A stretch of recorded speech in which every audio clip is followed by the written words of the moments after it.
नमस्कार दोस्तों, स्वागत है आप सभी लोगों का स्टडी ग्लोब्स पर। दोस्तों, आप लोगों के लिए क्वेश्चन है, आप लोग हाउडी मोदी चाहते हैं या नमस्ते ट्रंप चाहते हैं? क्या चाहते हैं आखिरकार? मैं नमस्ते ट्रंप चाहता हूं क्योंकि मैं यूएस के प्रेसिडेंट को भारत में देखना चाहता हूं।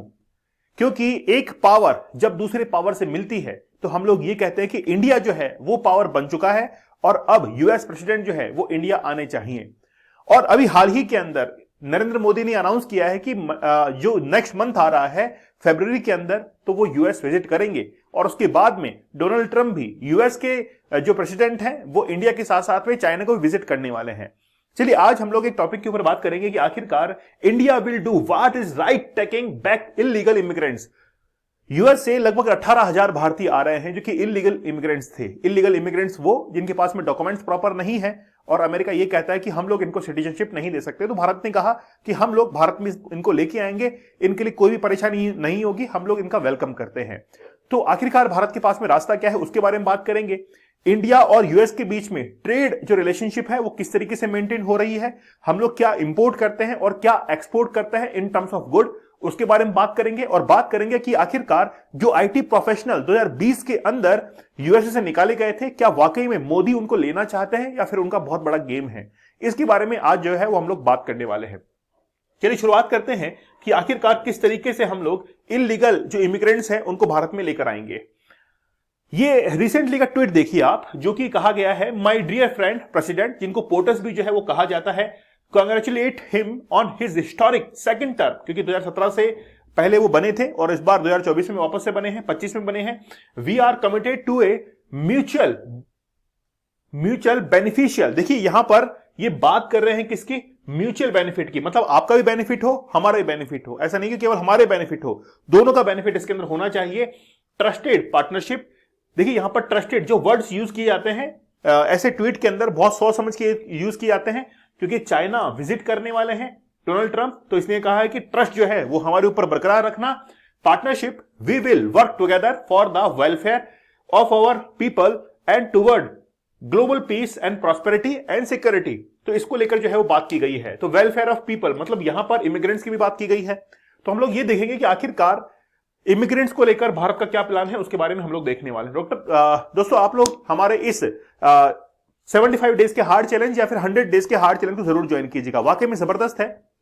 और मैंने वो टेक्निक्स बताई है जिसको आप लोग अपनाकर पोर्नोग्राफी के इस एडिक्शन से बाहर निकल सकते हैं। साथ ही के अंदर आप किसी भी टारगेट को अचीव कर सकते हैं। अगर आपने इसके साथ में कोई टारगेट साथ में चलाया है कि मुझे 75 डेज के अंदर या फिर 100 डेज के अंदर टारगेट को अचीव करना है, तो हमारे इस चैलेंज के साथ में आप लोग अचीव कीजिए, आप लोग जरूर एग्जाम को क्रैक कर जाएंगे या फिर बिजनेस जो है वो बना ले जाएंगे।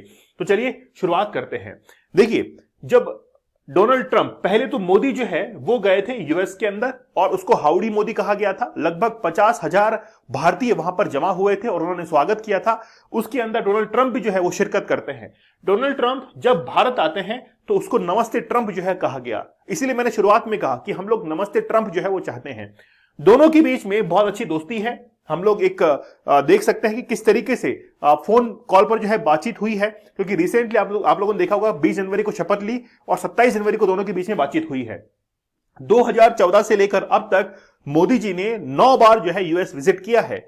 ये 2014 की विजिट है जिस समय पहली बार विजिट किया गया था 26 से 30 सितंबर 2014 को। और उस समय बात की गई थी कि आखिरकार general debate on 69th UN national general assembly, इस डिबेट के अंदर पार्टिसिपेट जो है मोदी जी ने किया था। और 2024 की बात करें तो क्वाड लीडर्स की जो समिट हुई थी उसके अंदर पार्टिसिपेट किया था न्यूयॉर्क सिटी के अंदर मोदी जी ने। तो लगभग 9 बार जो है वो अब तक क्या कर चुके हैं, पार्टिसिपेट कर चुके हैं। अगर हम लोग बात करें यूएस और इंडिया के ट्रेड की, इन्वेस्टमेंट की, उसके बारे में थोड़ा हम लोग देख लेते हैं कि ट्रंप 1.0 जो कि 2017 से शुरू हुआ था, बाइडेन चला था, कि किस तरीके से ये जो है वो चला है और क्या चीज हम लोग इंपोर्ट करते हैं, एक्सपोर्ट करते हैं, वो आप लोग यहां पर देख सकते हैं। Trump has expressed interest in visiting India and China. तो ट्रंप जो है उन्होंने अपना इच्छा जो है वो जाहिर की है कि वो इंडिया आने के बाद फिर कहां जाएंगे, चाइना जाएंगे। मतलब ये स्ट्रेटेजी क्या है? स्ट्रेटेजी ये है, इसको कहते हैं दोगलापन। ना तो हम लोग इनकी तरफ रहेंगे ना चाइना की तरफ रहेंगे। तो ये दोनों देशों को विजिट करने वाले हैं। इसलिए हम लोगों ने पहले ही कह दिया था कि ये बेसिकली पाकिस्तान का साथ देंगे। अभी जो बांग्लादेश और पाकिस्तान दोनों आपसी संबंध जो है वो बढ़ा रहे हैं, आगे आने वाले समय के अंदर यूएसए जो है वो पाकिस्तान और बांग्लादेश को दोनों को आर्म्स जो है सप्लाई करेगा और उसकी मदद से फिर वो इंडिया के ऊपर अटैक करने की कोशिश करेंगे। इसलिए अमेरिका जो है वो किसी का भी सगा नहीं है, ना ही वो इंडिया का है, ना ही वो पाकिस्तान का है, ना बांग्लादेश का और ना ही चाइना का। ये तमाम बातें जो है वो हमको समझनी चाहिए। बेसिकली जब इंडिया की तरफ से बात की गई तो इंडिया ने ये कहा कि हम लोग जो है यूएसए के साथ में defence, in terms of defence और स्ट्रेटेजिक पार्टनरशिप जो है उसको बरकरार रखना चाहते हैं, उसको और ग्रोथ जो है वो देना चाहते हैं। तो एक बार हम लोग इंपोर्ट और एक्सपोर्ट को देख लेते हैं। इंडिया जो एक्सपोर्ट करता है यूएस को, वो आप लोग देख सकते हैं कि पिछले 3 सालों के अंदर 2021-22, 22-23 और 23-24 के अंदर यहां पर ग्रोथ रेट जो है वो देखने को मिली है 167 बिलियन डॉलर जो है इतना ट्रेड रहा है और ये 77 तक पहुंच गया है। मतलब धीरे धीरे इंक्रीमेंट जो है वो देखने को मिल रहा है किसके अंदर, एक्सपोर्ट के अंदर। तो ये हमारे लिए एक अच्छी बात है, ये हमारे लिए ग्रोथ है। लेकिन उसके पीछे एक डेफिसिट भी जो है वो निकल कर आती है। ये कुछ गुड्स हैं जो कि इंडिया एक्सपोर्ट करता है यूएस को। जैसे अगर हम लोग 2024-25 की बात करें तो ड्रग्स, फॉर्मुलेशन एंड बायोलॉजिकल। देखिए जिस समय अमेरिका के अंदर कोविड था उस समय इंडिया ने पैरासीटामोल जो है वहां पर दी थी, बहुत सारी मेडिसिन जो है वो यूएस को भिजवाई गई थी। तो ड्रग्स और फार्मास्यूटिकल जो है उसको आज भी हम लोग एक्सपोर्ट करते हैं। टेलीकॉम इंस्ट्रूमेंट जो है उसको एक्सपोर्ट करते हैं। पर्ल्स है, precious and semi precious stone जो है वो हम लोग यूएस के अंदर एक्सपोर्ट करते हैं। लेकिन अगर हम लोग इंपोर्ट की बात करें तो ये डेफिसिट के तौर पर हम लोग देख सकते हैं। तो इन्हीं 3 सालों के अंदर डेफिसिट जो है वो भी हमारा बड़ा है। तो लेकिन फिर भी ठीक है, यूएस के साथ में हमारे रिलेशन अच्छे हैं, वहां पर ट्रेड डेफिसिट हमारी इतनी नहीं है। लेकिन फिर भी यहां पर आप लोग देख सकते हैं कि इंपोर्ट जो है वो हमारा इन 3 सालों के अंदर ज्यादा बड़ा है यूएस के साथ में। और हम लोग इंपोर्ट क्या करते हैं, पेट्रोलियम एंड क्रूड ऑयल जो है यूएस से इंपोर्ट करते हैं। साथ ही के अंदर पेट्रोलियम प्रोडक्ट्स को हम लोग इंपोर्ट करते हैं, कोल, कोक और तो ये तमाम चीजें जो है हम लोग इंपोर्ट करते हैं। इन टर्म्स ऑफ देखिए, भारत को अगर किसी चीज की जरूरत है तो वो है ऑयल, क्रूड ऑयल। आज भारत के अंदर सबसे ज्यादा जो इकोनॉमिक भार है, या हम लोग कह सकते हैं कि इकोनॉमिक जितना भी हमारे ऊपर बर्डन है वो ऑयल क्राइसिस होता है हमेशा। पेट्रोल के प्राइसेस हैं, डीजल के प्राइसेस हैं, वो बहुत जल्दी जो है वो हाइक करते हैं। और इन्फ्लेशन को कंट्रोल करने के लिए ये जो क्रूड ऑयल्स हैं, ऑयल इंपोर्ट जो है वो हमारी काफी मदद करता है। और इन्हीं के कारण जो है प्राइस बहुत फ्लक्चुएट होती है। इसीलिए अगर हम लोगों ने इसको कंट्रोल कर लिया तो बहुत अच्छा हमारे लिए होगा। अब देखिए, बात जब फोन कॉल पर बात की गई 27 जनवरी को, तो बात की गई कि आखिरकार 2020 के अंदर बहुत सारे जो आईटी प्रोफेशनल्स थे उनको यूएसए से निकाला गया था। तो इस बार ट्रंप ने यह कहा फोन कॉल पर कि जो आईटी प्रोफेशनल्स हैं इंडिया के, उनको हम लोग यूएसए के अंदर लेना चाहते हैं।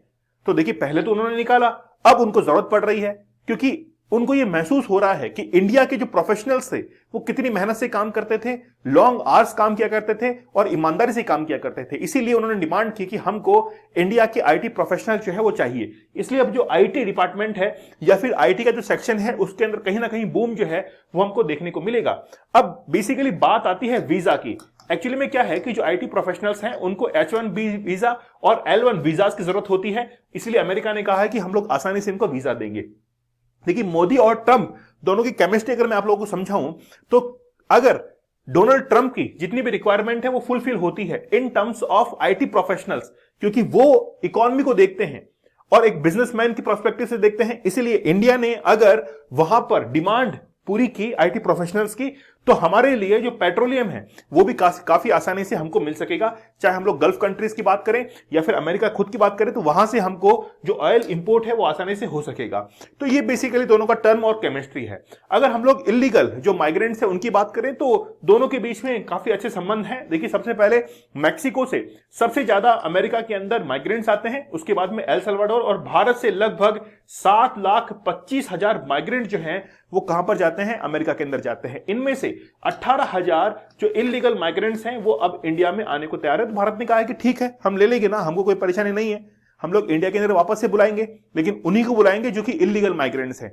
भारत के लिए सबसे बड़ा कंसर्न ये था कि इन 18,000 भारतीयों के अंदर जो खालिस्तानी समर्थक थे वो भी इंडिया आ सकते हैं और इंडिया के अंदर उत्पाद मचा सकते हैं। तो ये देखना होगा कि किस तरीके से इनको ये जो 18,000 है इनमें से खालिस्तानी जो है उनको अलग किया जाता है। ये भारत के लिए एक बहुत बड़ा एक मेजर कंसर्न जो है वो रहेगा। अगर हम लोग बात करें इंडिया यूएस के बारे में, अगर हम लोग arm defence in terms of defence के बारे में बात करें, तो एक आर्टिकल जो है वो 5 दिसंबर 2024 को पब्लिश हुआ था और उसके अंदर तमाम जो डेटास हैं वो लिखे हुए थे। जैसे अगर हम लोग इंडिया की बात करें तो पूरे ग्लोबल लेवल पर जितना भी आर्म्स का इंपोर्ट होता है, largest weapon importer by value, तो पूरे ग्लोबल लेवल पर भारत जो है वो 10% आर्म्स को इंपोर्ट करता है और 2008 से लेकर 2023 तक 10% जो है हमने इंपोर्ट किया है। अगर हम लोग बात करें न्यू दिल्ली से कि वो आखिरकार उनका टारगेट क्या है, तो वो एम करना चाहते हैं कि 200 बिलियन जो डॉलर है वो स्पेंड करना चाहते हैं coming decades to modernize its arm forces. तो हम लोग अपनी आर्म फोर्सेज, जैसे रिसेंटली राजनाथ सिंह ने भी कहा था कि हम लोग अपनी आर्म्स को और मॉडिफाई करना चाहते हैं और अपडेट करना चाहते हैं और जिन भी हथियारों की और टेक्नोलॉजी की जरूरत पड़ेगी हम लोग इंपोर्ट करेंगे। साथ ही के अंदर since 2008 about 62% of India's defence import by value have come from Russia. तो लगभग रशिया से हम लोग 62% के आसपास आर्म्स को इंपोर्ट करते हैं और इसके बाद में हमारे पास में फ्रांस है जहां से 11%, यूएस है 10% और इजराइल से भी हम लोग 7% आर्म्स को इंपोर्ट करते हैं। तो हमारे लिए सबसे बड़ा पार्टनर आज रशिया निकल कर आया है in terms of arm import के मामले में, और उसके बाद में फिर फ्रांस है और फिर रशिया, क्योंकि फ्रांस से हमने राफेल लिया और सक्सेसफुली जो है वो भारत के अंदर आया भी, लेकिन टाइम काफी लग गया था, लेकिन भारत के अंदर राफेल जो है वो आया। भारत और यूएस के बीच में कई सारे युद्धाभ्यास जो है मिलिट्री एक्सरसाइज वो कंडक्ट करवाई जाती है। जैसे युद्धाभ्यास की बात करें जो कि आर्मी का है, वज्र प्रहार जो कि आर्मी का है, कॉप इंडिया जो कि एयरफोर्स का है, इसके बाद में मिलन नेवी का है, कटलैस जो कि नेवी का है, ला पेरोज नेवी का है, सी ड्रैगन नेवी का है, पिच ब्लैक एयरफोर्स का है। तो ये सारे मिलिट्री एक्सरसाइज जो है वो इंडिया और यूएस के बीच में कंडक्ट करवाई जाती है। तो इंडिया और यूएस के रिलेशन जो है इन टर्म्स ऑफ डिफेंस वो काफी अच्छे हैं, इन टर्म्स ऑफ टेलीकम्युनिकेशन वो काफी अच्छे हैं। लेकिन अब ये देखना होगा कि जो इलीगल माइग्रेंट्स हैं आखिरकार उनको लेकर क्या प्रावधान जो है वो किए जाते हैं। तो मोदी जी के पास में एक रास्ता है कि मोदी जी जो है वो क्या करे, इलीगल जितने भी माइग्रेंट्स हैं उनके अंदर थोड़ी छटनी जो है हमको करनी पड़ेगी, क्योंकि उसके अंदर खालिस्तानी है। हो सकता है कि खालिस्तानी बहुत ज्यादा तादाद में आए और भारत के अंदर आकर वो उत्पाद मचाएं, इसलिए थोड़ा सा हमको कंसर्न जो है इसमें देखना पड़ेगा। दोस्तों आप लोग हमारे 75 डेज के हार्ड चैलेंज या फिर 100 डेज के हार्ड चैलेंज को जरूर ज्वाइन कीजिएगा। अगर आप लोग वाकई में ज्वाइन करते हैं तो आप लोग को इसमें टेक्निक्स बताई गई कि कैसे आप लोग अपनी लाइफ को चेंज कर सकते हैं। और एक बार आपने ये ठान लिया कि मुझे अपनी लाइफ को चेंज करना है, तो ये 100 डेज का हार्ड चैलेंज या फिर 75 डेज का हार्ड चैलेंज आपको बहुत मदद जो है वो करने वाला है। ठीक है, ओके, चलिए मिलते हैं आप लोगों से अगले सेशन के अंदर। तब तक के लिए धन्यवाद, थैंक यू, जय हिंद।